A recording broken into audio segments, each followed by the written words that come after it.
Jessie, a proud graduate from CHEER 2016. And as Louise mentioned in her introduction to today, my research was focused on the daughters of single mothers in UK higher education. I am the daughter of a single mother, a working class single mother, as well as a deadbeat ex-convict father. It's not the kind of story that's usually told in higher education, and I think that's why I'm particularly happy to tell it. And then interestingly, from what Valerie was saying earlier, and something else to draw on of her published work, is the idea of being able to tell our own stories, to not give up the story of telling our own stories, because I think for me, it means that we get to tell it and someone else doesn't get to tell it for us. So I think often when working class lives are talked about, they're talked about by other people and not by the working class folks themselves. Today, for this conversation, we have Professor Diane Reay, visiting professor of LSE and emeritus professor of the University of Cambridge. We have Annabel Wilson, a PhD researcher out of Cardiff University. We have Dr. Jessie Abrams, a research fellow at the University of Surrey, and we have Dr. Kirsty Morrin, a lecturer in sociology at the University of Liverpool. So thank you so much for being here today. I'm wearing red. Draw your own conclusions. First of all, the four of us wanted to say thank you so much for inviting us. We're really excited and looking forward to this session and in fact the whole of the conference. But I just wanted to say that my last academic outing was debating with David Willits about social mobility. So I just want to say, you know, I'm so pleased to be here. In an early discussion, the four of us decided that we were going to draw four main themes from my chapter in Class Matters, and we were going to use them as a starting point to have an open dialogue around those themes.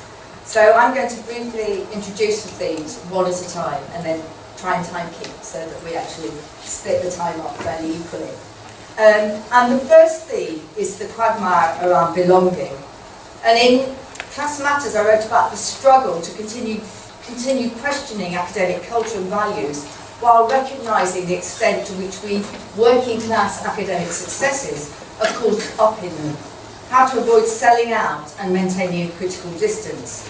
And I'm surrounded by three women who are very familiar with Bourdieu, so I want to raise the conundrum that Bourdieu presents us with, which I want to suggest that those of us who have been socially mobile through education have to live out. And he argues that resistance can be alienating and submission liberating.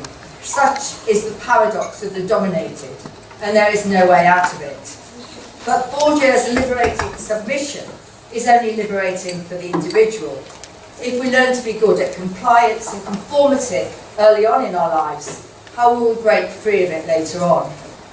And I've been reading Jackson and Marston's Education of the Working Class a lot, and they write about their upwardly mobile adults from working class backgrounds and describe them as infinitely pathetic and rigidly middle class, and talk about them looking back at the society they've come from and seeing no more there than the din and the speed and the specimens.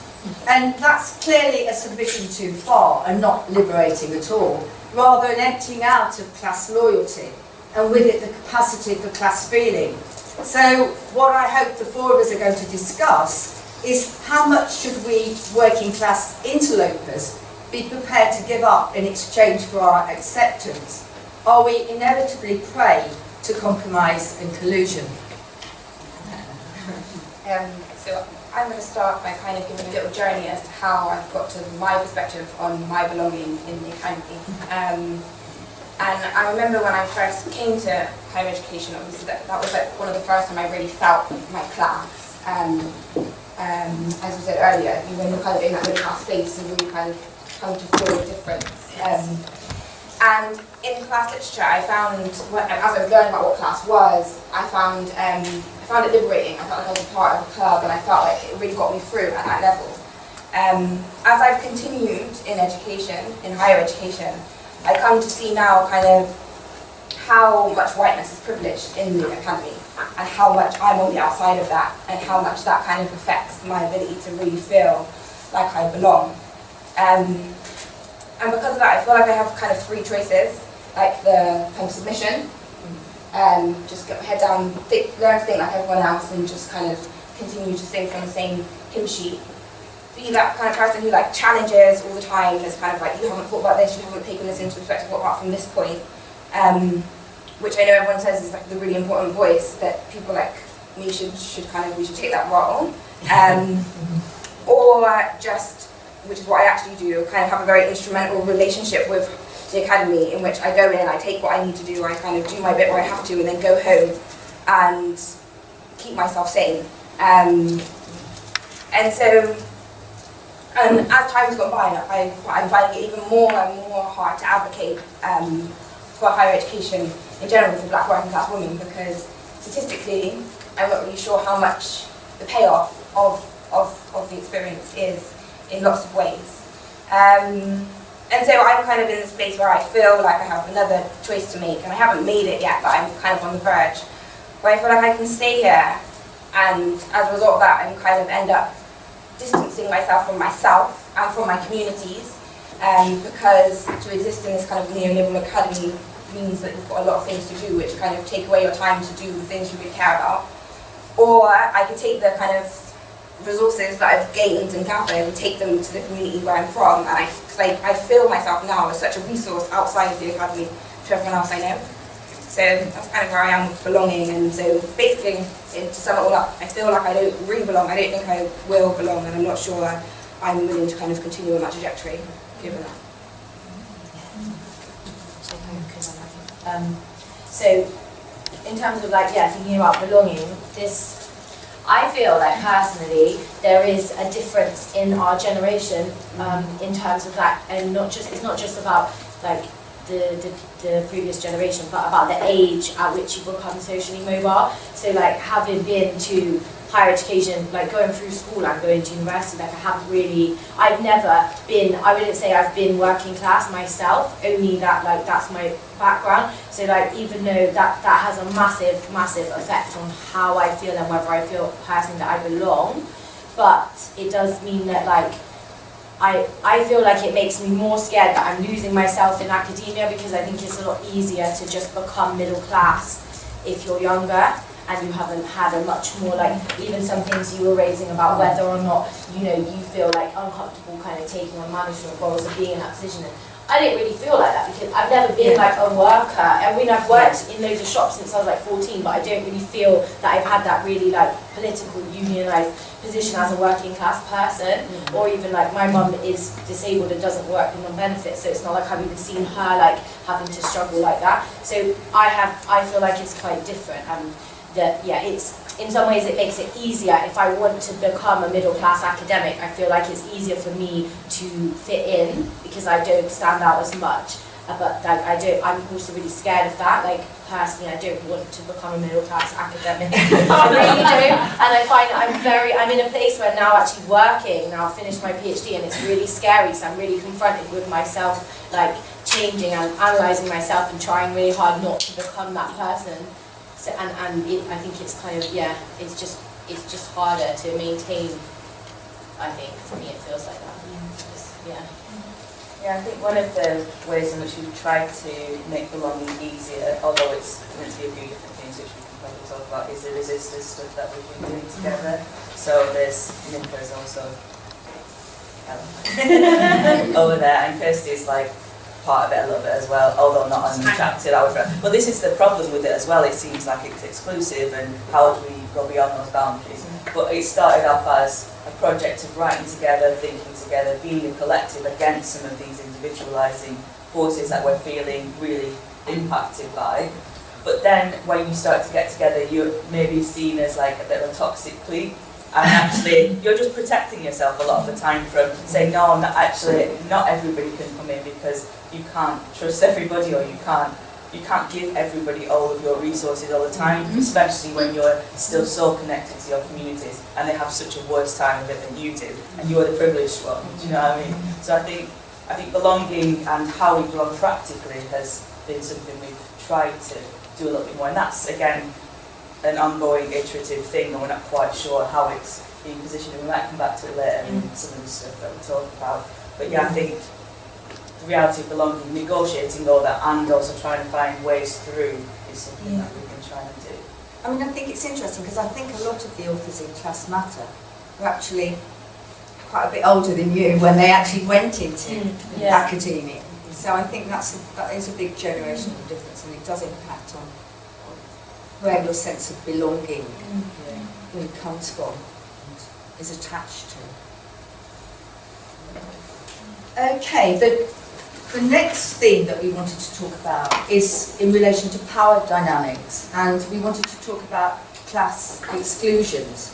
And in 1997 I wrote that the female academic from a working class background is unlikely to ever feel at home in academia. But I think when I was writing, I overemphasised my own and other working class academics' agency and downplayed the agency and power of the middle and upper classes who do belong in academia. And one thing that prevents us socially mobile working classes totally selling out is that actually we can't, because the middle and upper classes then and now aren't prepared to accept us on equal terms. And that's compounded by being a female in a male world, and also if you're black, Asian, minority, ethnic, actually, having to exist in a white world. And I think my own experiences of over 20 years in academia may seem to disprove that, because, I ended up being a Cambridge professor, but I am an academic who has only ever met a vice-chancellor twice. I met the principal of King's, who accused me of lying and cheating, and actually had two other senior managers in his room, and berated me. And then my other experience of seeing a vice-chancellor was at London Met, where I had the honour of being summoned to see Brian Roper, who then shouted and berated me. So, I think that's interesting. But also, I'm a Cambridge professor of 14 years standing, who's never been invited to join a Cambridge college. And I think that's an interesting clash issue too. So I think the conundrum for those of us from working class backgrounds is not so much about academic capital, but rather the conversion of academic capital into social and symbolic capital.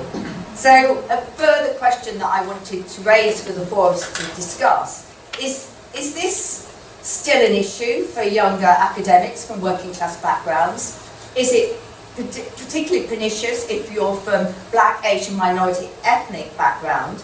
And I really sort of to look at that conversion of academic into social and symbolic capital, and whether those class exclusions that I found at every stage of my career still persist, and if so, what form do they take now? Okay, so I'm going to reply to this first. Well, so I have 2 points to say on this. I'm going to start with positive thing, so I've been quite positive.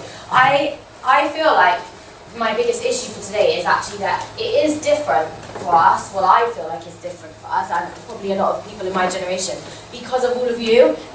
I feel that this book and this generation of working class academics have made it different for us.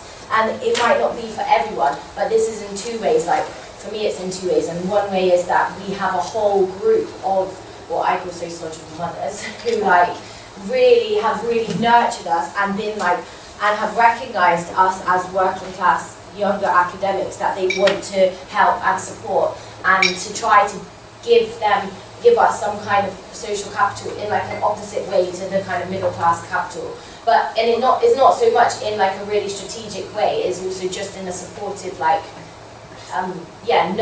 kind of way. It doesn't have to be actual, I'm going to give you a job, or I'm going to reference you. Not even in that networky way, but just in that actual support. Which leads on to my second point. That is also you have made it more acceptable. I think is more visible, and that whole generation of working to make class visible, and that there are working class people in academia, I think has made a difference. It feels to me like a more of an open space where it's acceptable in some ways, to be working class, and you feel like there's more people visibly around that you can relate to. So even if it's not in your institution, my network of most of my friends in academia are working class people who've become academics. That's really who I associate with, and we recognise each other straight away. That's how I made friends. And like you just, and so like yeah, I think that has been a really really helpful, I think, and yeah, I think that was on that point. But that's not to say that like it's all happy, like it's obviously not. And I think I haven't really experienced, I've been really lucky on the research projects I've worked on, and even my PhD, my supervisor, like, I don't know how I'd have done my PhD if I didn't have a supervisor that understood me and my class position, and be able to like sit and talk to him and just speak and not feel like self-conscious about how fast I talk or how I speak or anything, because he just gets it, and that like, that was really, really helpful for me. And we did talk a lot among the four of us about what we saw as daily micro acts of class aggression. Just small things that you can't figure out really if they're related to class. They feel to be, but maybe you're being a bit too defensive or paranoid. Yeah. I was just thinking about how we talked about two other things when we were discussing stuff. We talked about like networking and also coming back to this idea of academic capital and how it can be converted or not. And I think we'll go back to the first one, because probably all have something about networking. But on the second point on academic capital, actually the conversion into not only symbolic and social capital or cultural, we might call it, but the idea that those are then converted into economic capital and how important that is for us as like working class people. Like, we go to university to get jobs. Like, I'm not going just to learn for the sake of it. I went because it was a way of not doing the jobs that my mum and dad still have to do, and they didn't want me to do those jobs and all those things. So I think there's real, obviously it's not saying symbolic and social, they're not real things and they're not tangible, but actually the conversion to economic, I think, is something that we have to do something about because it's so important. How do we compete actually with those people?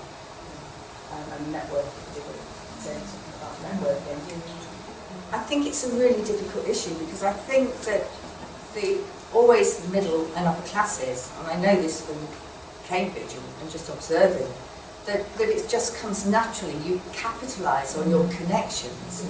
I think those of us from working class backgrounds find that much more difficult and maybe even painful.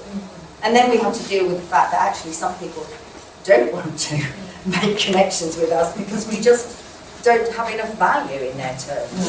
And that's also very painful.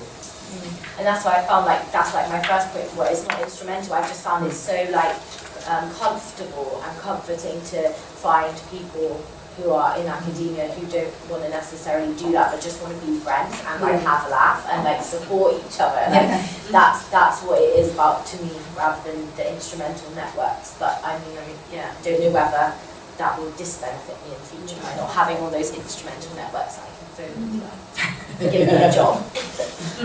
The third theme, and one that caused an awful lot of debate, is our relationships with the still working class. And I think I feel even more strongly now than I did in 1997 that it's really important to combine critical scholarship, which centres inequality, with political and social activism.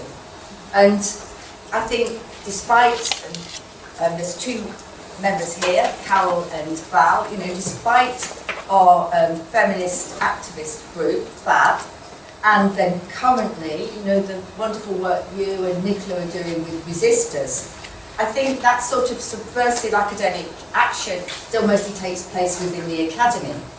And if anything, I think now we need to fight for the still working classes, those of us who are in academia, and we need to fight for them in the wider labour market, where a vicious class war is being waged against those who are working class, and particularly those who stand up to the disciplining ruthlessness and cruelties of neoliberal capitalism. And I think all four of us, have got family members who are still working class, but are, unemployed or disabled or on some form of benefits. And that is just heartrending to see what's happening to them. So I think that the question I wanted to raise, how possible it is within the contemporary academy to, put bourgeois injunction to be organic intellectuals into place. Christy's going to talk. So I was thinking about the idea of organic intellectual or even a bourgeoisian analysis of all of this. I'm thinking, how do we do that? The problems of being patronising, or the problems of the other way of being a bookie station, and who do you think you are now? Because you're coming back and telling us how things are. But I think on the first point about bourgeois is that there's this, I think there has to be a constant back and forth of the big and the micro, which is what some of the stuff that you were talking about. So looking at forms of reproduction and misrecognition and recognising those and pointing them out and keep driving them home and try and get them into policy documents, but also considering, what that misses, the sort of indices and the gaps and the spaces that are left, and how we then see how people operate through their lives, how people don't just move through in these like machine ways. How they do push back in everyday ways of like mundane non-compliance and humour and all of those ways. So it's like bringing together of our intellectual work, our theorisations, but also having maybe, if we have the time and resources, because I think it's a big problem for us, is that we do it all. Actually, as working class academics, we talk about how bad it is, we then theorise it, and then we go home and we do it and we live it sometimes because we're still so connected. But I think it's important, I don't know if people need reminding how bad it is, but got these couple of slides here. So this is something I think that maybe can be done in conjunction with the academy and people outside of that. So this is these graphs are all from a project. I went to a talk on it the other week and I thought it was really powerful and something that maybe we could do as academics. These graphs are all from a piece of research that was produced in collaboration by the Women's Budget Group, Runnymede, Commentary Women's Voices, a charity, a really wonderful charity, Manchester Public Claim, and it was also supported by the Barrow Cadbury Trust. We need some money somewhere. These graphs show that if the cuts continue as they are going now, if nothing changes by 2020, this is what will happen. And I think the intersecting ways in which different people are impacted by this is really, really important. And I think that's something that really came out of our conversations. Yes, we have to talk about class, but we have to talk about gender and we have to talk about race as well as that. So this graph shows that as a poorest third of society will lose the most by 2020 as a result of the tax and benefit changes. Women will lose more than men, and black minority, I think, will lose most of all. And you can see quite stark, the poorest 33%. Another graph I put up is that when you take the tax and benefit changes and factor in cuts to public spending, the poorest fifth of society have seen a 15% drop in living standards since 2010, and black and Asian families have experienced an even greater decline in living standards. So again, this is like, if you bring things together intersectionally, you really see just how bad it is for certain people in society. And this is in cash terms as well. So by 2020, the poorest black families are set to lose £8,400 a year in tax and benefit changes and through the loss of services. And Asian, although we might sort of problematise it as a category and we understand that these are very cruel in some ways, families are set to lose £11,600. And it says a loss of such income amongst the poorest can make the difference between living on the breadline and plunging into serious poverty. This is the different groups that came together to produce this report, and a lot of the interviews that were done, so this is obviously the quantitative set of data, that's much easier to just show as a visual, but I think the qualitative research that maps this, I haven't had it, it's in my bag, I've got reports. I've done really well panicking about this all day. But I've got some reports, I've only got 25 of them that they've put together, and some of the, they call them like students or apprentices that come through the Reclaim project who are working class kids from Manchester, they actually did the qualitative interviews for this, they were talking to their own in some ways. And I think those sort of collaborative projects might be really good. We have the what's it called, the KEF. Is that a new thing they're trying to bring forward, or these impact agendas? I don't know what the difference between those, but how we can like push those and manipulate them to try and make this as important as getting businesses in and enterprise in. I think that might be something that we could do to do something about the still working class and our own attachments to those things.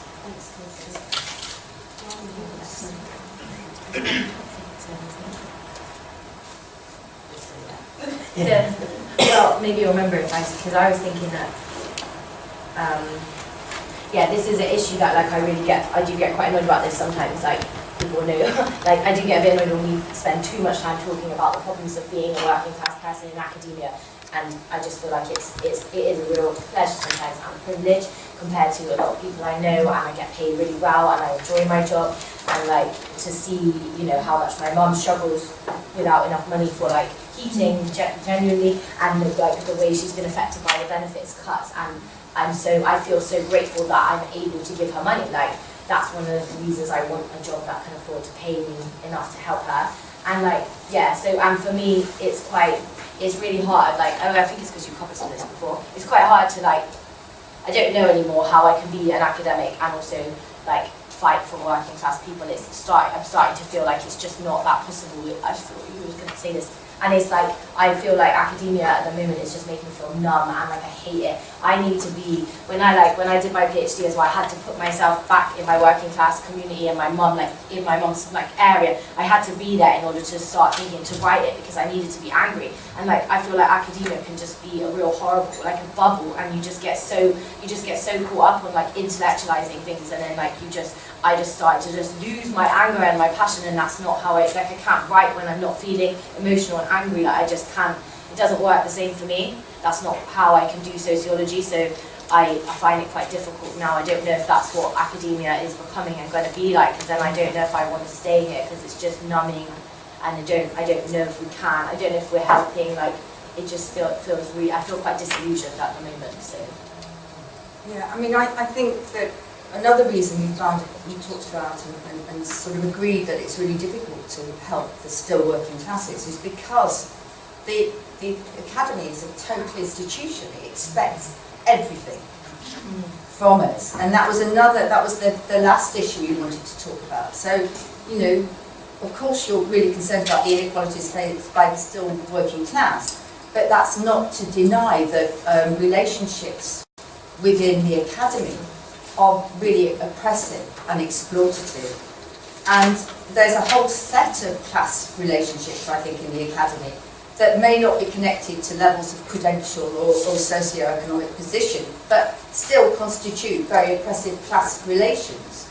There's a lot of extracting of value from people at various points in the hierarchy. And since I wrote the chapter in Class Matters 20 years ago, but I think the gulf between academic labour and academic capital, if anything, has grown even wider. And, you know, we have to look at who these subordinate workers are, because they are still mostly women. And they're still servicing senior, high-powered male academics. And I think that appropriation of your intellectual labour is a constant hazard that women face, and black, ethnic minority women, and particularly women from working class backgrounds, because we haven't, it takes us such a long time to figure out the rules of the game, and by the time we've figured them out, somebody else has won the game. So it's a really difficult conundrum, I think. And so, I mean, you know, it's combining or juggling all those things, which seems an enormous burden. So you're almost now, at your very young age, talking about burnout and wanting to leave. And I think that is a really, really difficult agenda for us to address. And particularly those of us who wrote the chapters in Class Matters, because we're in senior management roles now, and it's a real distressing responsibility to protect junior members of staff from having really oppressive workloads and being exploited, of course not by us, but by other, you know, senior managers in the academy. And so I just wanted to ask you, you know, how you see those relationships being played out in relation to you. You know, we have a young Asian member of staff in Cambridge Education Faculty, and she was asked to take on responsibility for Black History Month as an extra duty, you know, and then expected to put on a whole lot of events. And it's just a sort of, and that's what we are up against, I think. You know, and it happens in relation to class too, because when I got to Cambridge, they said, well, oh, brilliant, you could do the class teaching on the PGCE. I mean, now there's no class teaching on the PGCE, so, but I mean, I just think that that it's the tip of an iceberg. Yeah. Really. But it's about that, how that work is valued and then how you Yeah, confidentialise it. I think we'll probably pull this to a close, so there's time to have more of an open conversation with the rest of you. But I just hope that we've raised a few questions, and we're hoping that you might have some answers for us as well. So thank you very much.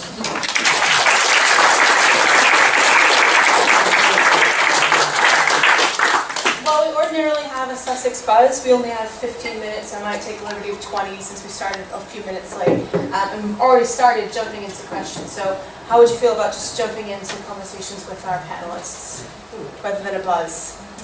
So what questions? Already, yes, go ahead. So you touched on it there, but I wondered if you could expand on it a bit more about what you think the impact of the erosion of some of the working conditions of higher education with fixed term contracts, 0 hours contracts, and what that means for inclusion of academics from working contracts. I think it's really, it generates a toxic university. I mean, I think it creates a two-class system. So there's those people who have, proper jobs with proper contracts. I mean, increasing number of people on casualised, temporary, poorly paid work.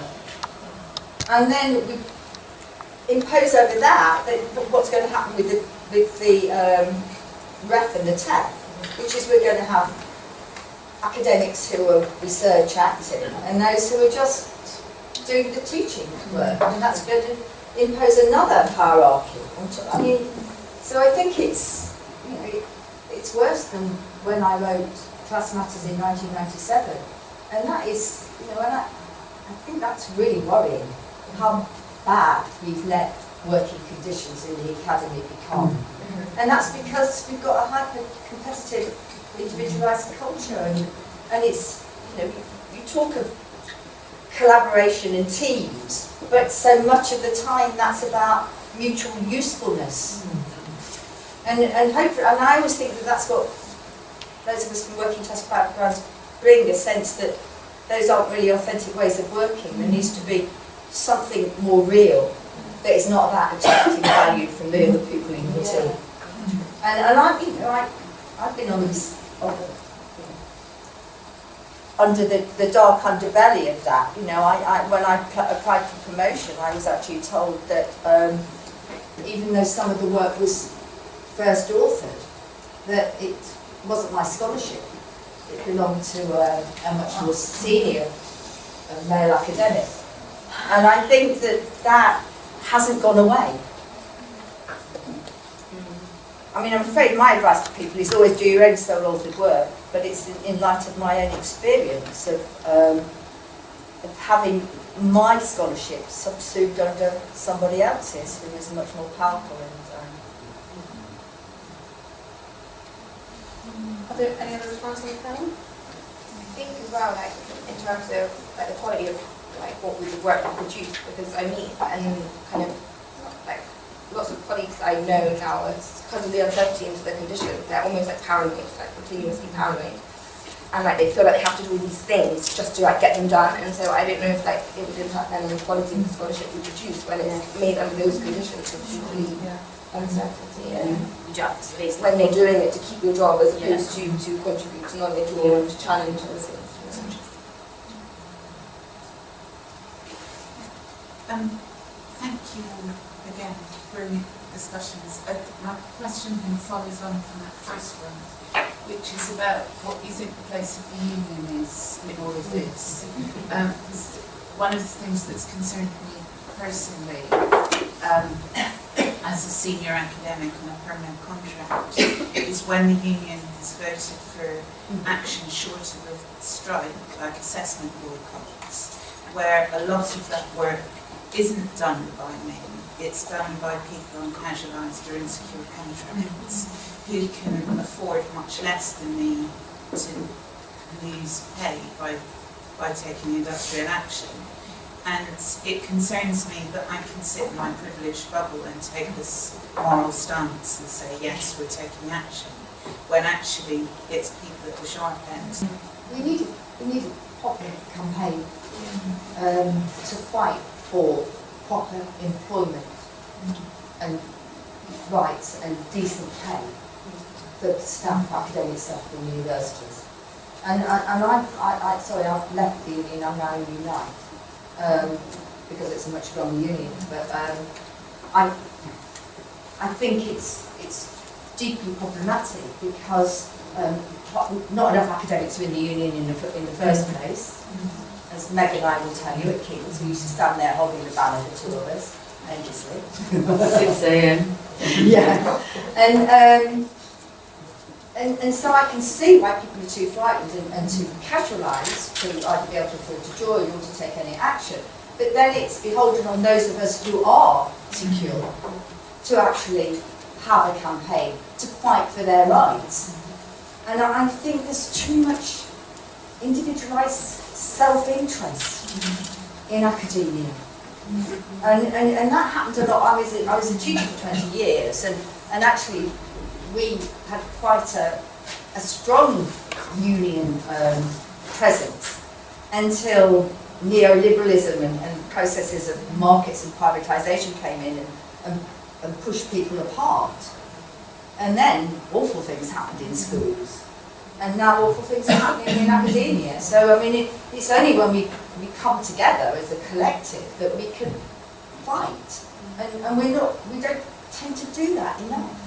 Can I come in here, because I've been unionised all my life and I'm still active in UCU. And what really worries me is our unimaginativeness. The thought that just withdrawing our labour for a couple of hours is going to bring our managers together is just ridiculous. And I think that we're not being smart enough in the sorts of actions that we need to be taking. And if you look at some of the French union actions, you see some really clever strokes that we're just not pulling. And I think that, for example, in my own university, the one way to get my managers to change is to shame them. They loathe bad publicity.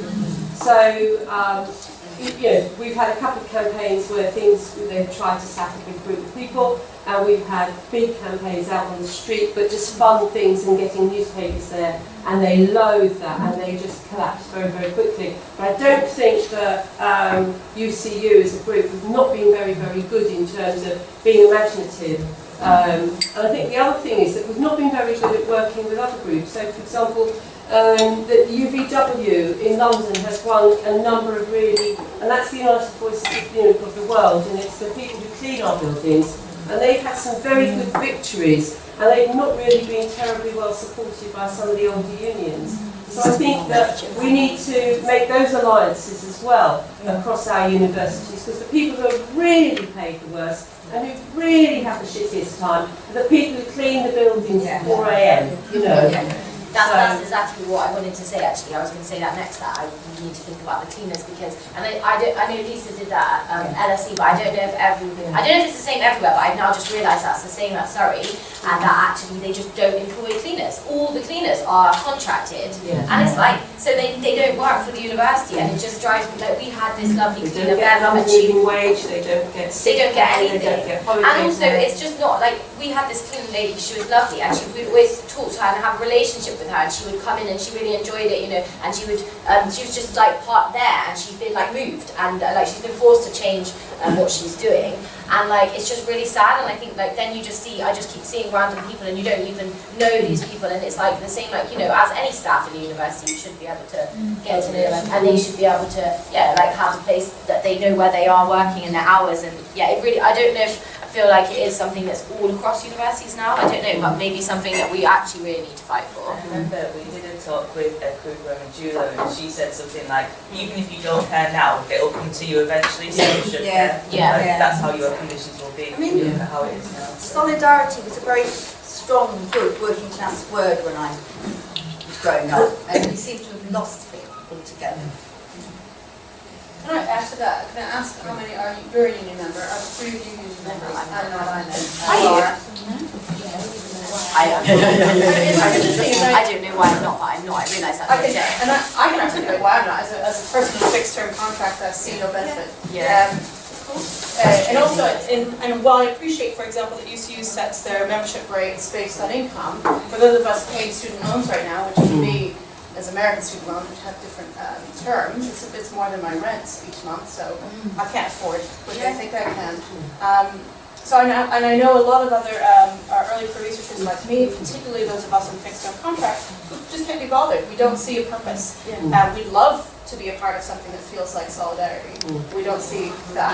I was going to say, the only reason I'm part of it is because the department that I'm in is very unionised, and I wouldn't have joined without seeing that, if that makes sense. Yeah. There were lots of other hands up. I know there was a hand up over here earlier. Did you? Yeah. Yeah, thanks very much. I've probably got a wider question, and it's quite a personal question, but it's also, I think it's a really important. We can also, it's not an important question, it's a theoretical question too. It's about, so at fabulous, rich, theoretically personal, grounded, but also abstract, global and local discussions going on this stuff. What's absolutely wonderful.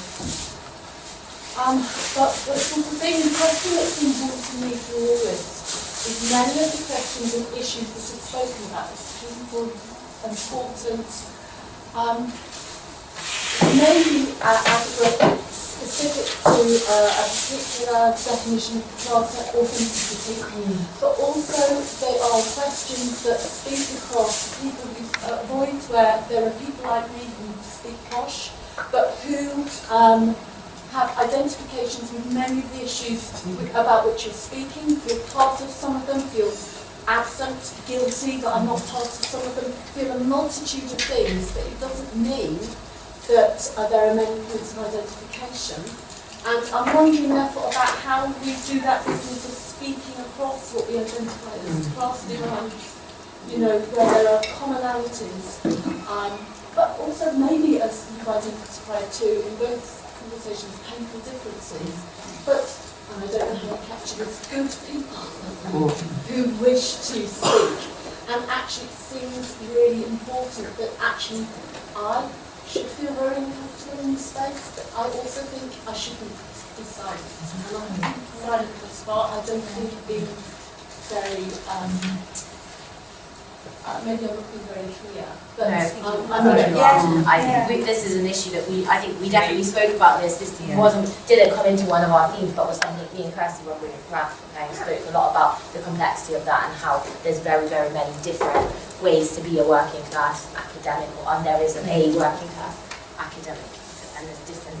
Yeah, and I must say, because I'm retired, I'm spending quite a lot of my time